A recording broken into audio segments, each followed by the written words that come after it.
Here's something most of us never really stop to think about. We live in a world that quietly ranks people by how fast they think, how well they test, and how sharply they reason. Somewhere inside all of that, we've built an invisible ladder. And at the very bottom of that ladder, psychology has something surprising to say. So what actually happens inside the mind of someone with an extremely low IQ? Because the answer might completely change the way you think about intelligence itself. Let's start with the numbers. IQ measures cognitive abilities like reasoning, memory, and processing speed. The average score sits at 100. Psychologists classify anything below 70 as an intellectual disability. Below 40 is considered severe or profound impairment. But here's what modern neuroscience wants you to understand. A low IQ doesn't describe a broken brain. It describes a differently organized one. Think about the prefrontal cortex. That's the region responsible for abstract reasoning, planning ahead, and understanding consequences. In individuals with very low IQ, research consistently shows reduced connectivity in this area and slower neural processing speeds. Tasks most adults handle automatically, reading social cues, anticipating outcomes, navigating unspoken rules, require significantly more cognitive effort. In some cases, those abilities never fully develop at all.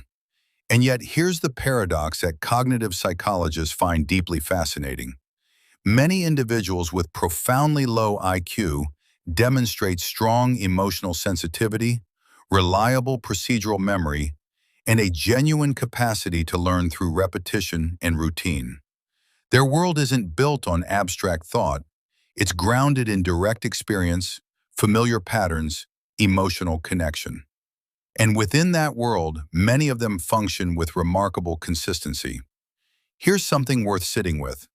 How much of what we call intelligence is really just adaptation to one specific kind of environment? Psychologist Howard Gardner famously argued for multiple forms of intelligence: linguistic, spatial, emotional, interpersonal. Standard IQ tests were designed to predict academic performance, not human worth, not emotional depth, not the capacity for genuine connection. And research consistently proves this distinction matters. Studies on individuals with extremely low IQ reveal strong emotional bonds, deep loyalty, and a real sensitivity to tone of voice and emotional warmth. That's because the emotional brain operates largely independently from abstract reasoning. And in many cases, it operates with surprising richness. So what's the real psychological takeaway? When we examine extremely low IQ through a modern lens, it challenges our deepest assumptions. Intelligence as we define it is just one dimension of a far more complex human system. The brain is always adapting, always finding ways to process and connect within its own unique architecture. And maybe the most thought-provoking insight is this: the experiences we most associate with being human, love, loyalty, fear, joy, connection, those don't live in the prefrontal cortex. They live much deeper, in regions of the brain that no IQ test was ever designed to reach. Understanding that doesn't just change how we see low IQ, it changes how we understand intelligence itself. If this changed the way you think about intelligence, hit that like button.